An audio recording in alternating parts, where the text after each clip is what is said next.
కర్ణాటక రాజధాని బెంగళూరులో నీటి కొరత తీవ్ర స్థాయికి చేరింది. సరైన వర్షాలు పడకపోవడంతో రిజర్వాయర్లలో నీరు అడుగంటడమే దీనికి కారణంగా తెలుస్తోంది. మరోవైపు బోర్లు కూడా ఎండిపోతున్నాయి. నీటి కొరతను ఆసరాగా తీసుకుని నీటి ట్యాంకర్ల నిర్వాహకులు ఇష్టానుసారంగా అధిక ధరలు వసూలు చేస్తున్నారు. 500 రూపాయలు ఉన్న నీటి ట్యాంకర్ ధర ఇప్పుడు 1500 నుంచి 2000 రూపాయలు చెప్తున్నారు. అది ముందుగానే బుక్ చేసుకుంటే వరుస క్రమంలో సరఫరా చేస్తున్నారు. 2 months అయింది స్టాప్ అయ్యి, ఏరియా ఫుల్ స్టాప్ అయిపోయింది నీళ్ళు. అందుకే ట్యాంకర్ రేట్లు ఎక్కువైపోయింది. ఫస్ట్ 800 ఉండే, ఇప్పుడు 1000, 1500, 2000కి వేస్తూ ఉన్నారంట.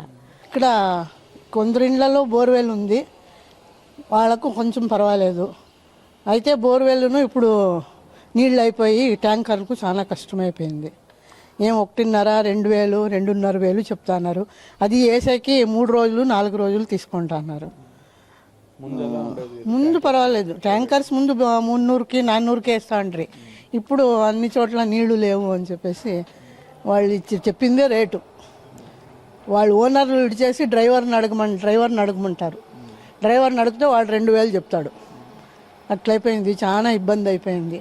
ఈ నేపథ్యంలో నగర వ్యాప్తంగా ఉన్న నివాసితుల సంక్షేమ సంఘాలు నీటి వాడకంపై పలు ఆంక్షలు విధిస్తున్నారు.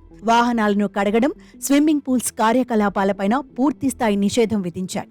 చేతులు, ముఖం శుభ్రం చేసుకోవడానికి ప్రత్యామ్నాయాలపై దృష్టి పెట్టాలని సూచించింది. తడిగుడ్డలు వినియోగించే అంశాన్ని పరిశీలించాలని దక్షిణ బెంగళూరులోని ఒక ప్రముఖ అపార్ట్మెంట్లోని నివాసితుల సంక్షేమ సంఘం ప్రతిపాదించింది. పరిస్థితి దిగజారడంతో నీటి వృధాను నివారించేందుకు డిస్పోజబుల్ ప్లేట్లు వినియోగాన్ని పరిశీలించాలని కొన్ని ప్రాంతాల్లో అపార్ట్మెంట్ వాసులకు సూచనలు చేస్తున్నారు. వైట్ఫీల్డ్ ప్రాంతంలోని ఒక నివాసితుల సంక్షేమ సంఘం నీటి దుర్వినియోగాన్ని నివారించేందుకు భద్రతా సిబ్బందిని కూడా నియమించటం పరిస్థితి తీవ్రతకు అద్దం పడుతోంది. నీటి వినియోగాన్ని 20% తగ్గించని కుటుంబాల నుంచి అదనంగా 5,000 వసూలు చేస్తామని అపార్ట్మెంట్ కమ్యూనిటీ ఆదేశాలిచ్చింది. पहले भैया 1 दिन छोड़ के 1 दिन आता है, रूल्स ऐसा ही है यहाँ. वो भी 2 घंटे 1 घंटे में बंद कर देता है. वो हमारा बिल्डिंग में 6-7 घर है, उसको आधा 4-4 बकेट उतना ही होता है. अभी तो वही बंद हो, अभी वीक में 2 बार, अभी 4 दिन हो गए, पूरा 1 हफ्ते हो गए है, पानी नहीं है अभी तक. బెంగళూరు నీటి సరఫరా, సీవేజ్ కొన్ని ప్రాంతాల్లో నీటి సరఫరా ఆపివేయడంతో సమస్య మరింత తీవ్రమవుతోంది. త్రాగునీరు సరఫరా చేసే ప్రాంతాల్లోనూ ఆంక్షలు విధిస్తున్నారు. శుద్ధమైన నీటి సరఫరా చేసే కేంద్రాల వద్ద కూడా నీటి కొరత ఏర్పడుతోంది.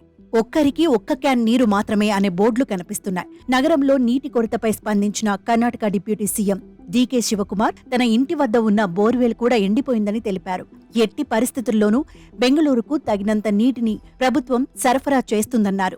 కొన్ని నీళ్ల ట్యాంకర్ల నిర్వాహకులు 600 వసూలు చేస్తుండగా మరికొన్ని ట్యాంకర్ల నిర్వాహకులు 3,000 వసూలు చేస్తున్నారు.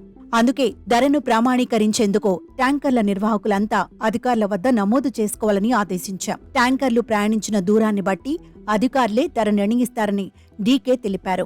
బెంగళూరు గ్రామీణ ప్రాంతాల నుంచి ట్యాంకర్లు తెప్పిస్తామని తెలిపారు.